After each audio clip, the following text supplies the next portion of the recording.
because the value is not in the money that you make now. You're playing the long-term game where if you find the right product that you can place in front of the right people, then that's a score. That's a win.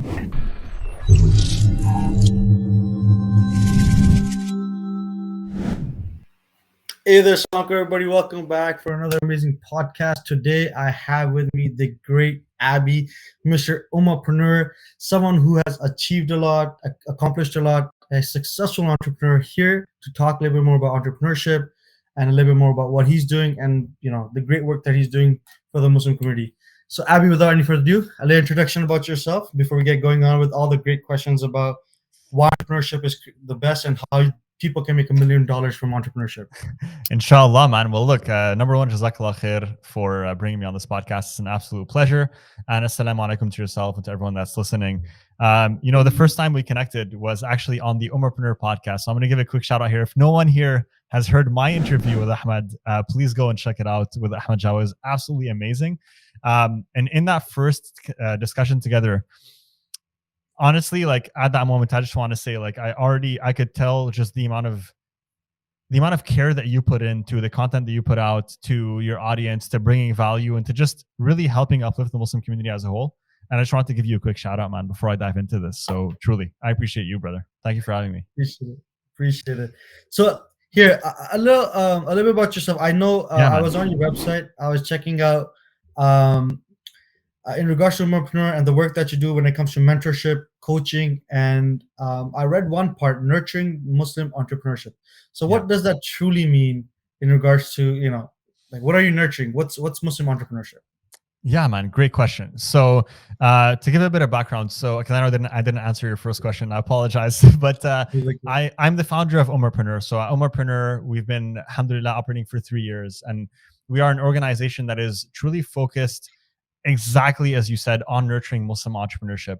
Now, what is Muslim entrepreneurship specifically? What does it mean to nurture Muslim entrepreneurship? Well, it really boils down to one thing. Now, I can dive into like the vision perspective and maybe the personal meaning behind it for me as well. So in terms of the vision perspective, one thing that really matters to me and that I hold dear to my heart is that as an ummah, right, as Muslims, this deen that we have, that Allah subhanahu wa ta'ala has provided to us, it really teaches us to live in the best of ways, right?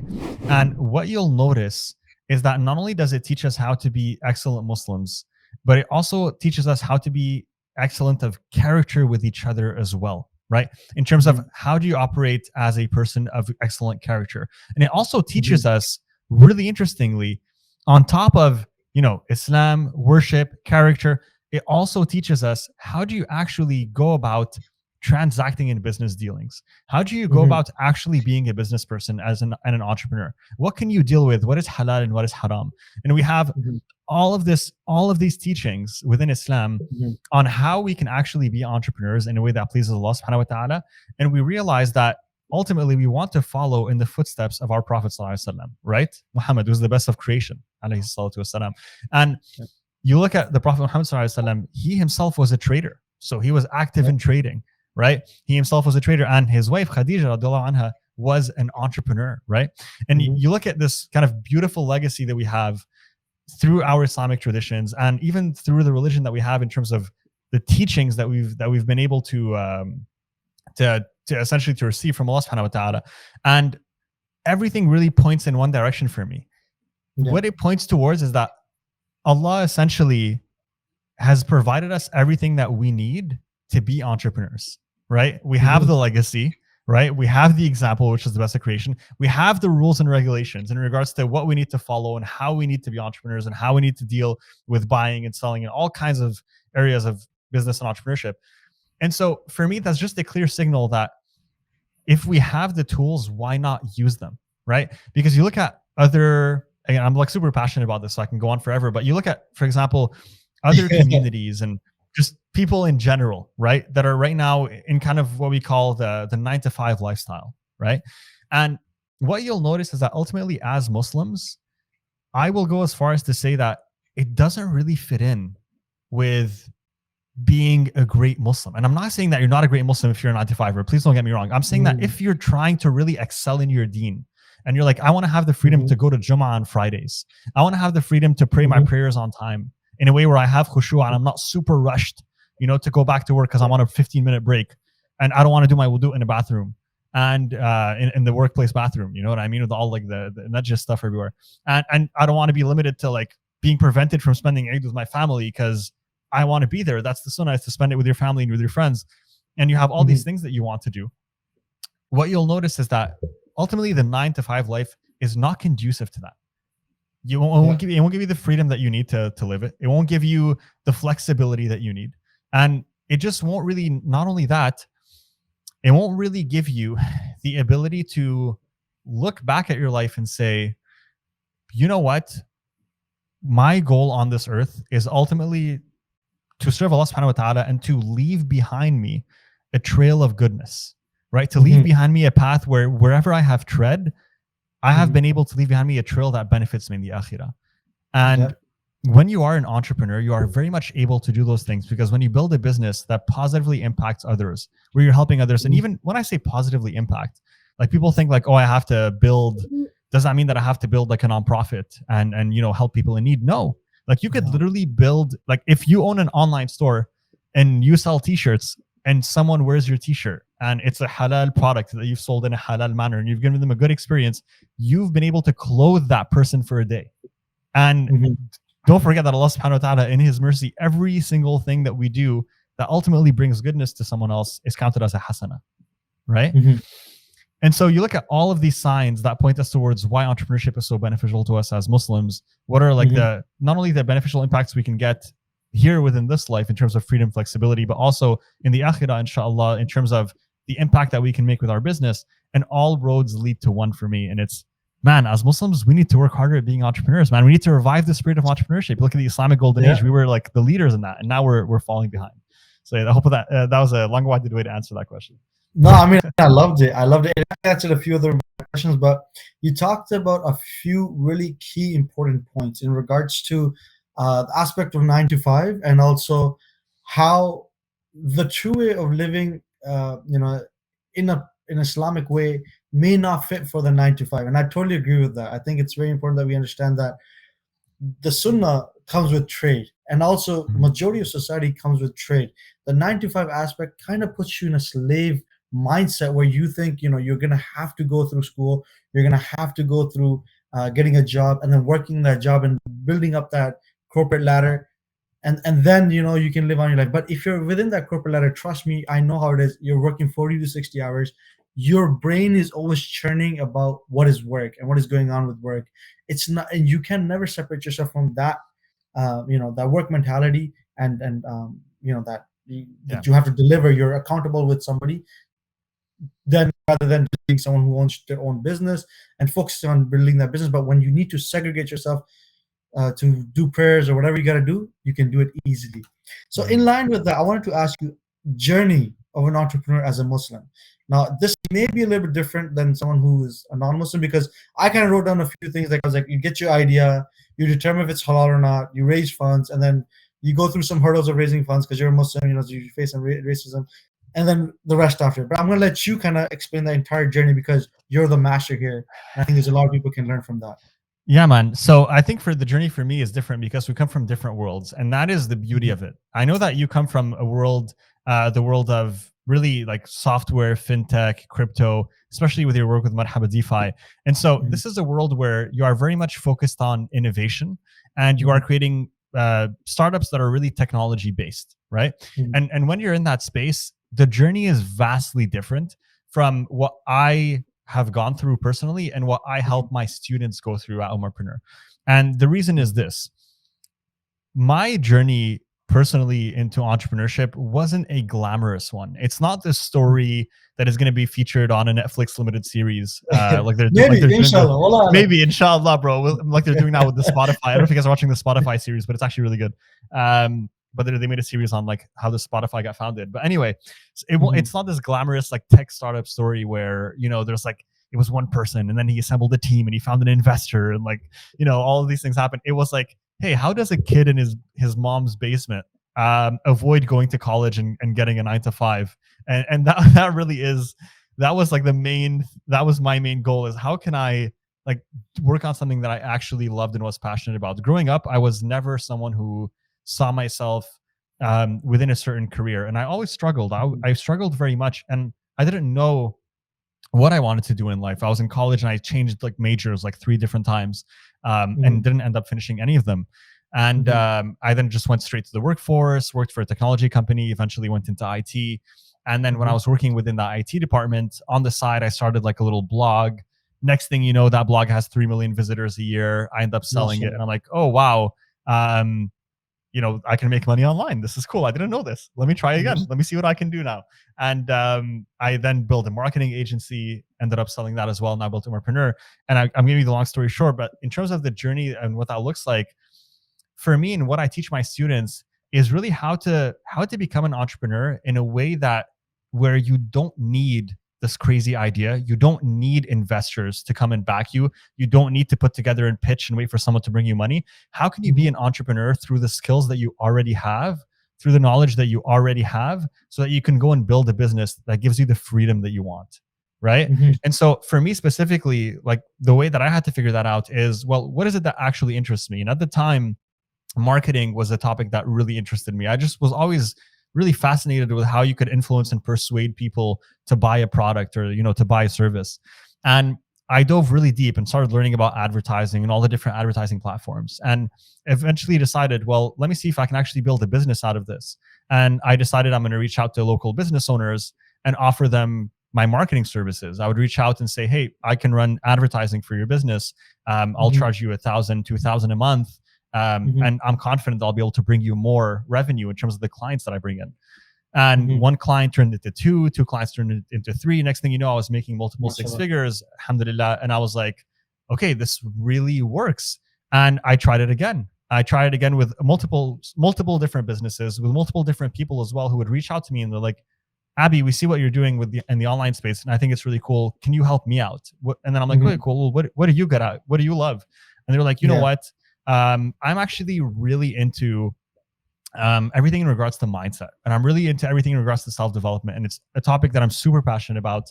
And I'm wondering, like, is there a business that I can build out of this? And it was like, okay, well, there are a lot of like mindset programs out there. There's a lot of like communities centered around mindset. There's a lot of coaches that specifically focus on mindset. We just need to find your niche, right? Like, who is the specific audience that you're going to focus on? What are you really going to offer them? And how are you going to go about it? And kind of those first stages in the journey, if I were to recap, like, it's really about finding for you what is going to be your niche for you, right? And when we say niche, it means like, what is going to be the specific area that you're going to play in the vast playground of business and entrepreneurship.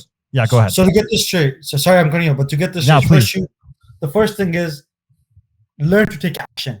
Is that you 100%. Took action. You're like, let me reach out to somebody and see if they'll take my marketing plan. And they did. And it turned into, 1 to 2 to my multiple clients, mashallah. Yeah. And so that's the first thing. Then it's to find your idea and your niche. Yeah. Correct? Okay. Correct. And then what comes after that?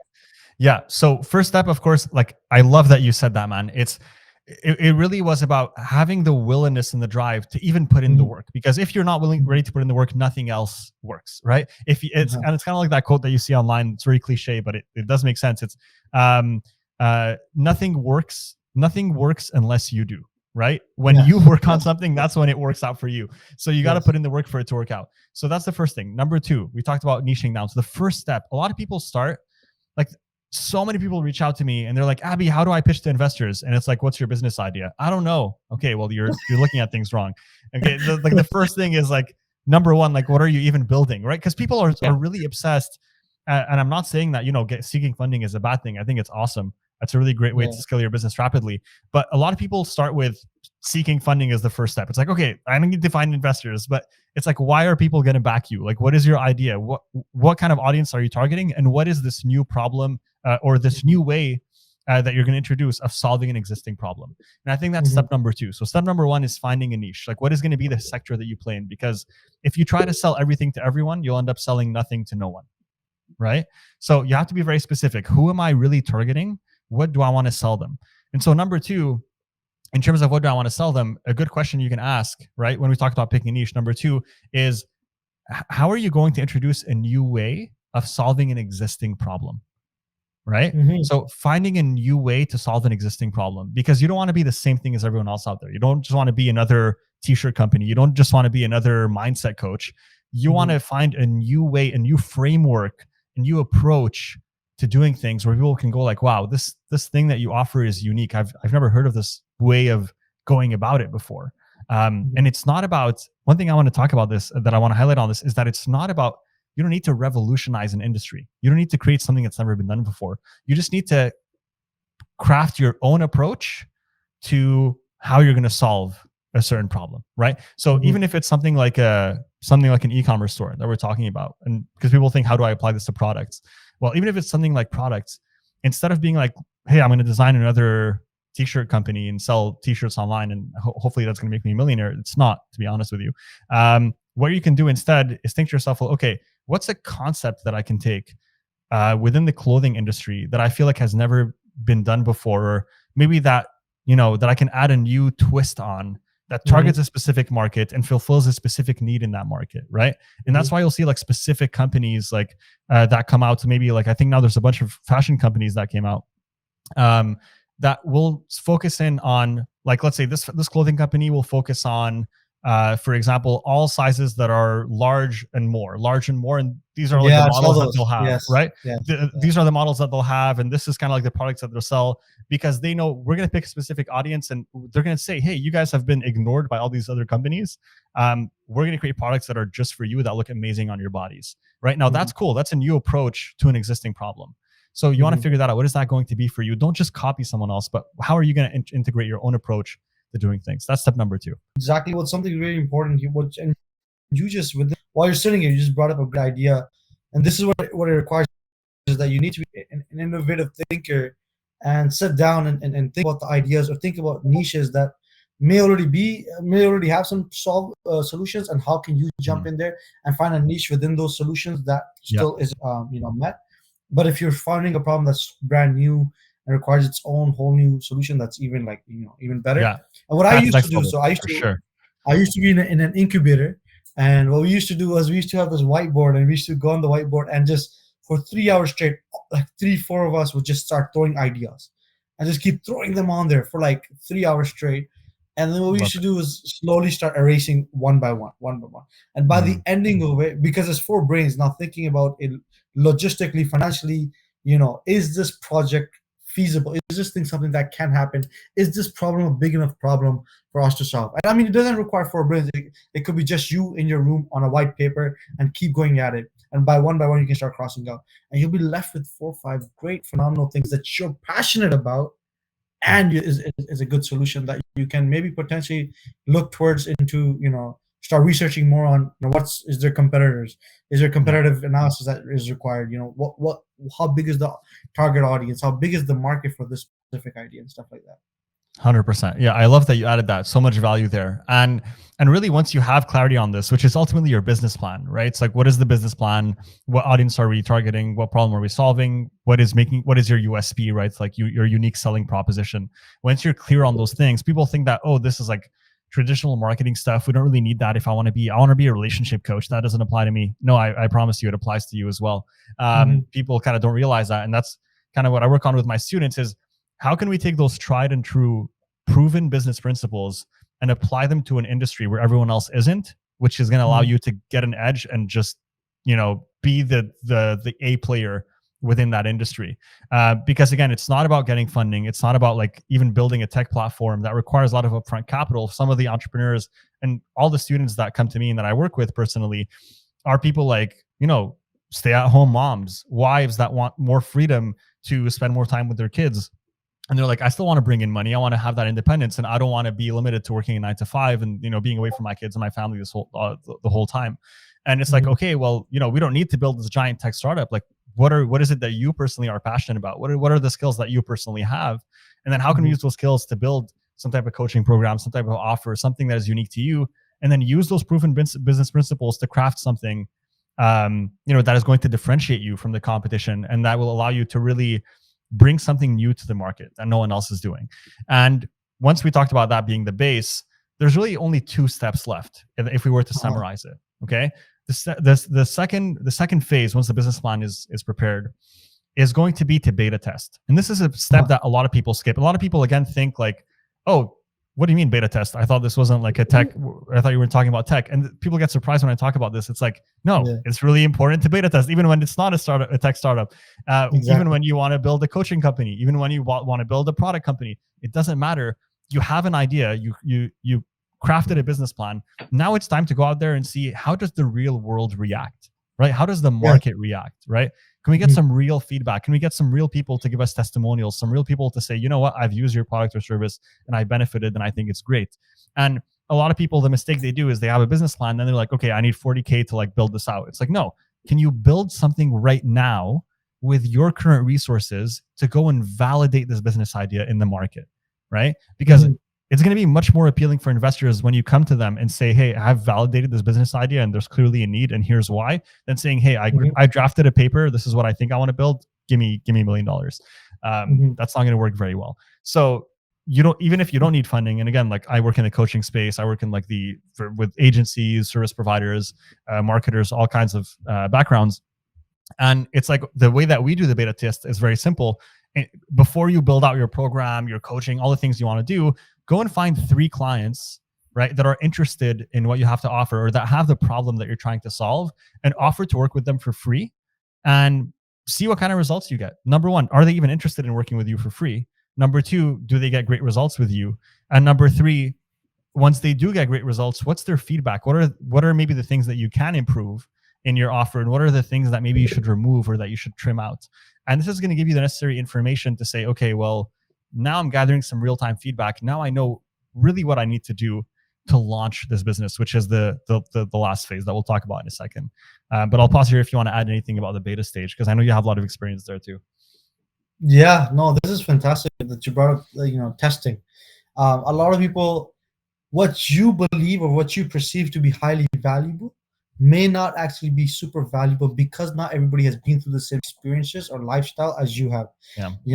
So it's very important that you go out there and actually, it's like a hypothesis. You actually go out and you do the testing, you get the data. And I love that you said free clients.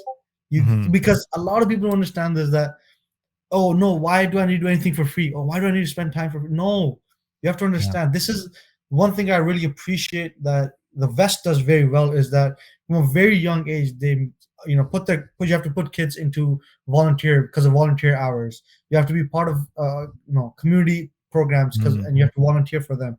It teaches you the value of being able to give your time and nothing financially back in front, but something that you will learn from that volunteer. And so that's why when you business, you initial few clients, you do it for free, you do an amazing job for them, and that right there is your base that shows you, will this be a successful business or not?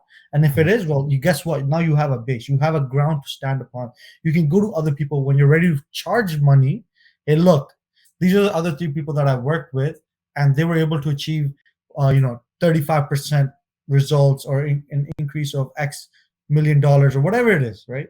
And so then you proved yourself. Now you're confident, and now you have a backing to go to actual paying customers. So yeah, that's phenomenal.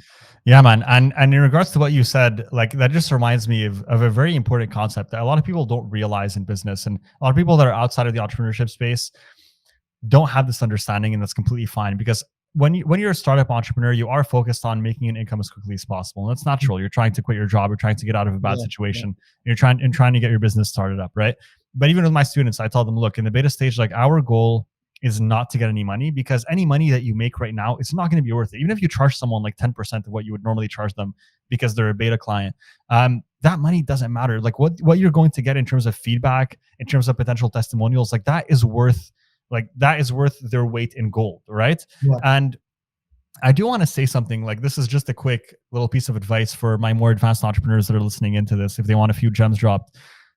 Ultimately in business, one thing that I've come to realize over the years is that money is actually worthless. And I'll tell you why. Okay. Revenue is important. Okay. I'll tell you why. Revenue is it's important because that tracks the growth of your business, right? It's important to say, hey, we're bringing this much revenue, we can support our expenses. It's important. But a lot of people overestimate like the value of money in business, because there's two options, right?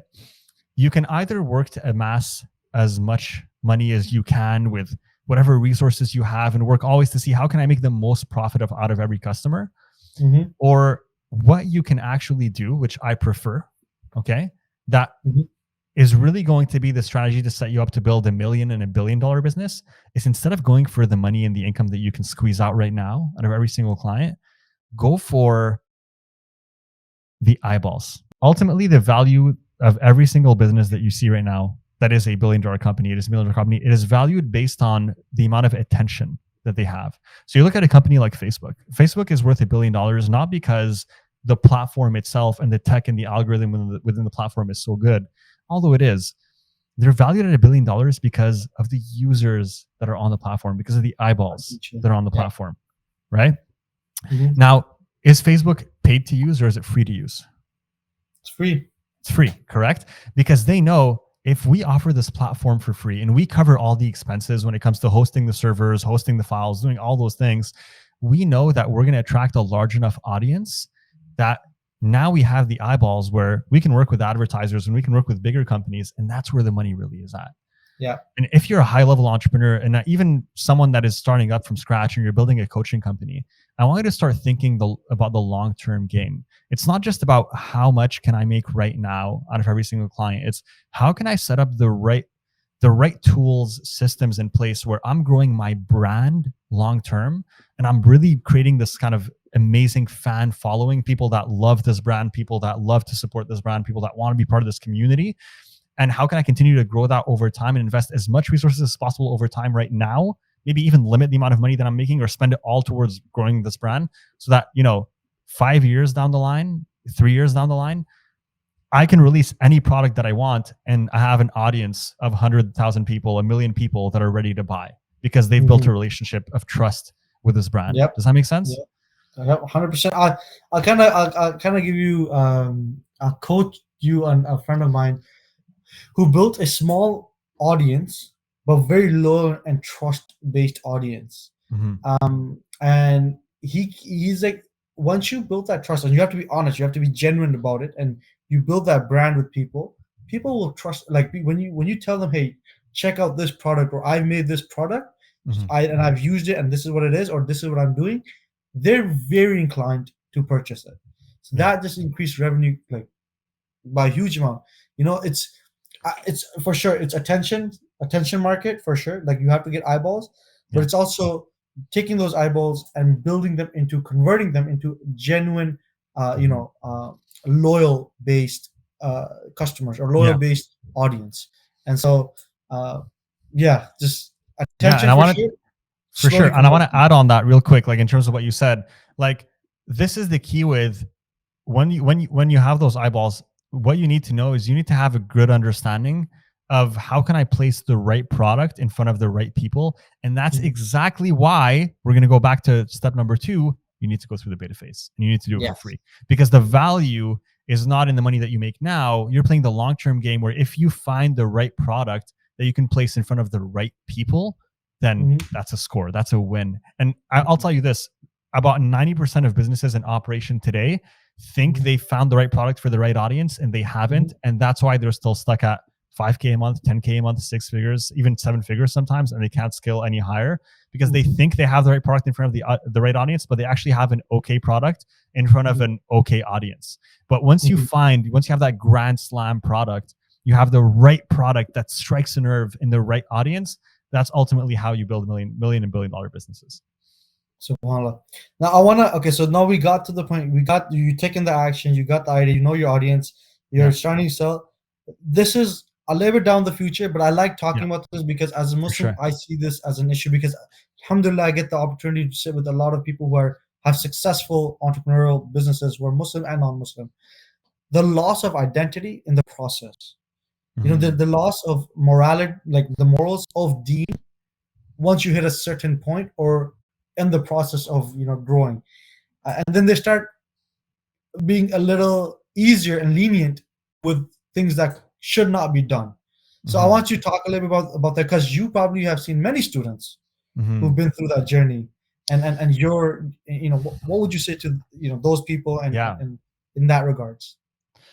I'll tell you this. This is my personal experience. Okay. And probably a lot of people have gone through different experiences in their own lives. But from my personal experience, all I can share is my story. Every time that I've faced a certain wall in my business, every time that I've hit a certain ceiling in my business, it truly was always due to an internal conflict within me. I was always due to an internal something that internally for me I had to figure out, and I had to fix and unblock. And that could, for many people, be their relationship with Allah subhanahu wa ta'ala, and what they are doing to invest in that relationship and to maintain that connection with Allah subhanahu wa ta'ala. And for other people, it might be other things as well that might creep up, such as limiting beliefs, where they don't even believe, like they might reach a little bit of success and they're like, that's really as far as I can go, and I can't go any higher, because you know what, like, oh, like I'm not Jeff Bezos, how can I build $1 billion business? Oh, I'm not, like this other guy, he's a millionaire, man, I would never be able to be like that. And we have these limiting beliefs that creep up, and we don't realize, like, these other people that are building amazing businesses, that are making the income that you dream of making, they're regular people just like you. The only difference is that they look at the world differently. They actually think they can do it. And so if they think they can do it, they take the actions necessary to make it happen. But when you don't believe that you can do it, then you won't take the actions necessary to make it happen. And a lot of times that lack of self-belief, like we have to understand as Muslims, like, you'll see almost all the high-level non-Muslim entrepreneurs that I know actually still bring God into the picture. Like they're like, it's subhanAllah. It's really like, it's beautiful when you see it. And they'll always like, you'll see a lot of non-Muslim entrepreneurs that are going to talk about, you know what, for me to get to this level, like I had to kind of like fix my relationship with God, and I had to bring him back to the picture. Or they'll even say, like, you know what, I had to manifest and kind of, apply the law of attraction and like reconnect to the universe. Spiritual right, stuff. Right, exactly. Like whatever spin they want to put on it that fits their worldview. But we know very well, ultimately, that as Muslims, like we have the complete package. We have the shortcut. Like we have the Quran as a guidance that has been given to us to be able to teach us how can we connect with Allah subhanahu wa ta'ala, how can we build that relationship. And I'm telling you guys, a lot of people don't realize this, but our connection with Allah subhanahu wa ta'ala, I'm trying to say this without getting too emotional, but our connection with Allah subhanahu wa ta'ala is ruptured not by a single action, but by 1,000 cuts. Oof. Okay. And we don't realize this. We think that, it's this one big thing. Like, I've committed like this big sin. That's it. No, it's 1,000 cuts. It's you backbiting that one night with your friends when you were hanging out about this other brother that wasn't there. It's you replying in anger to your mother when she asked you to do something. You know what I mean? It's you like in the middle of a transaction with a client, and they were asking you about the product, and you slipped in a little white lie in there, right? You know what I mean? There you go. It's those little cuts that happen, and then all of a sudden you show up to prayer, and you're like, why am I not feeling it, bro? Why is this not as sweet as it should be? And it's we don't realize, but it really is like it's usually not one thing. It's not this one thing that's getting in your way. It's that you need to reevaluate who you are at the core and embrace a new set of values that align with who you want to be as a Muslim and who you want to be as an entrepreneur. And ultimately that will get you to the success that you want to get to, inshallah. And may Allah subhanahu wa ta'ala guide us all, I know I'm on limited time here, but this right here is its own podcast. So I'm going to put you on the spot, and I'm going to ask you, and rather request you, would you come back to do a self-development with the aspects of, whatever we talk about, dunya, the aspects of habits, blah, blah, blah, blah, sleeping, whatever, in line with also about self-development? Yeah, 100%, bro. I would that I'm ready to do anything that that will not only contribute to the audience, but also contribute to you, bro, because you know that I love you. So 100%. I love you too, bro. I love you too. Okay, so perfect. So guys, you guys see this. I'm going to hold him accountable. We're going to bring him back on for a discussion on self-development, because I have to agree with you. The real changes started coming in within myself when I started focusing on mind changing and self-development. And then I started realizing, okay, the reality is, if success is going to come, it's going to come through first how I've changed myself internally and mentally, And then I started doing everything up. So I'm gonna go to the next thing, but before I do, in line to my own question, I want to add this. I believe that this connection of morals after success or in the journey starts coming in because of two things. One is the lack of alhamdulillah. You stop thanking God, and when you truly, you have to truly thank God, because without that you won't. When you thank God, you start understanding how grateful you are yourself, and from that you will not shift your gears away from Deen. Sometimes you'll be like, you'll have opportunities to make more money if you're a little lenient on XYZ things, like you said, lie a little bit and make an extra $300-$400.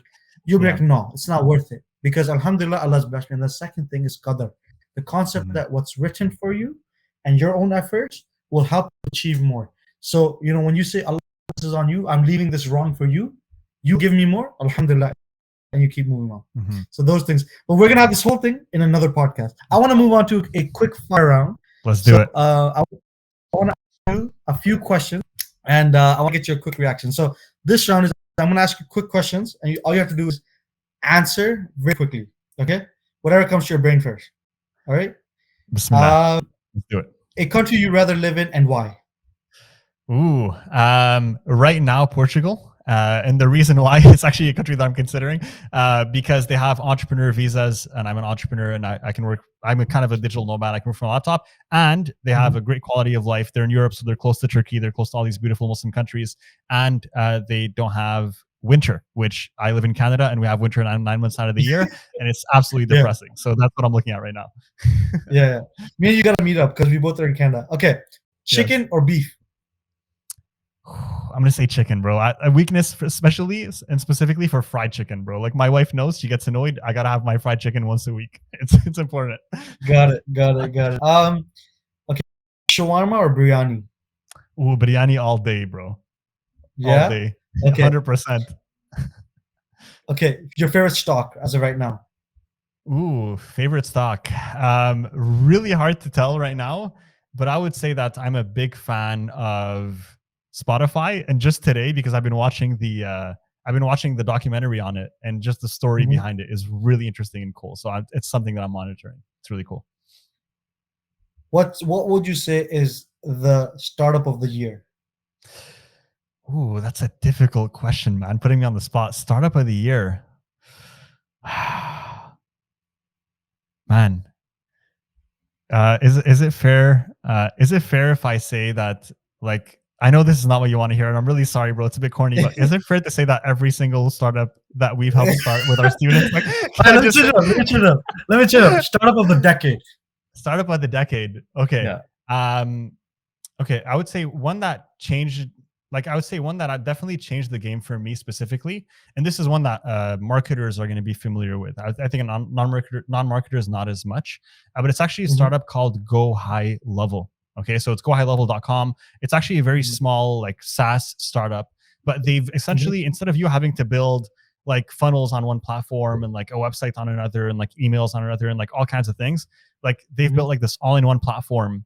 They've started like 2 years ago. They've grown to over a million users. It's absolutely amazing. And literally, it's been a lifesaver, bro. Like, you don't understand. It runs all of my businesses. I use it to help my students run their business, and it's an absolute game changer. So check it out, guys. Go High Level, super cool. But they're not listed publicly. They're not a publicly exchanged company. But I recommend. So Go High Level, you're watching this. Sponsor his video. Sponsor 100%. I hope they do.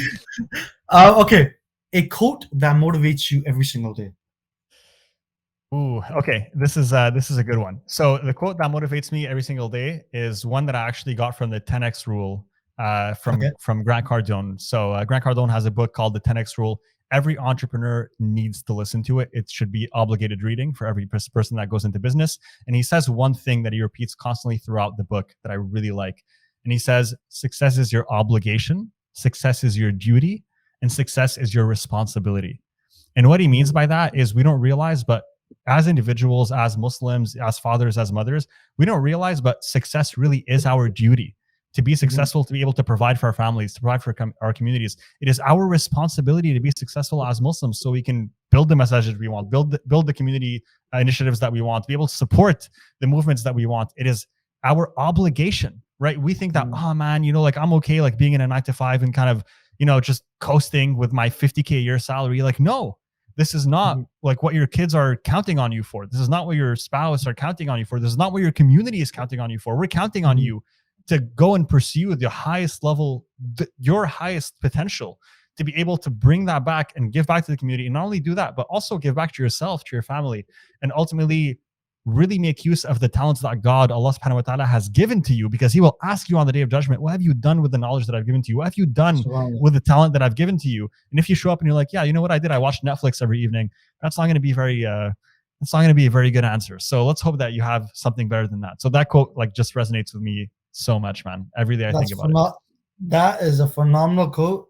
I want to finish off this entire podcast with this last question. Why?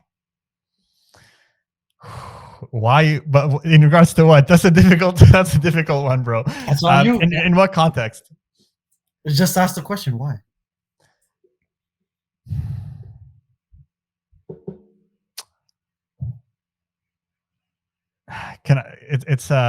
Okay, I'll say this. There's a part of it that's too personal to share. But there's a part of it that I'm okay sharing. And it's that ultimately for me, I think a big part of it is I want to make my parents proud. MashaAllah. MashaAllah. SubhanAllah. That's it, guys. This has been a phenomenal podcast. I'm already over time. So I want to thank you, Abby, for coming on here. Guys, check out Ummahprenuer. I'm going to link everything in the description. Leave your comments. Let me know how you guys found this podcast. Leave questions, because we're going to try to cover this, inshallah, on the next podcast. And then we're going to talk a lot about self-development and how, you know, how your brain works and all that stuff. Abby, any last few points you want to leave the audience with? Yeah, man. Well, number one, again, I just want to thank you for bringing me on your platform, for doing this. I want to give a quick shout out as well because this was kind of me being highlighted, but I do really want to encourage your audience, if they haven't yet checked out the interview that we had on the Ummahprenuer podcast. We have a podcast as well where we interview Muslim entrepreneurs. We've surpassed 100 episodes, and one of them has been with the lovely Ahmed Jawa, may Allah bless him.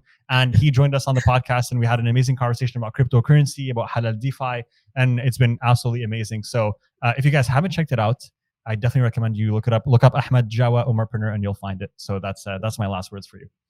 Alhamdulillah. Guys, take care, subscribe, like, share everything, hit the bell notification, and as always, take care of yourself. Thank you so much.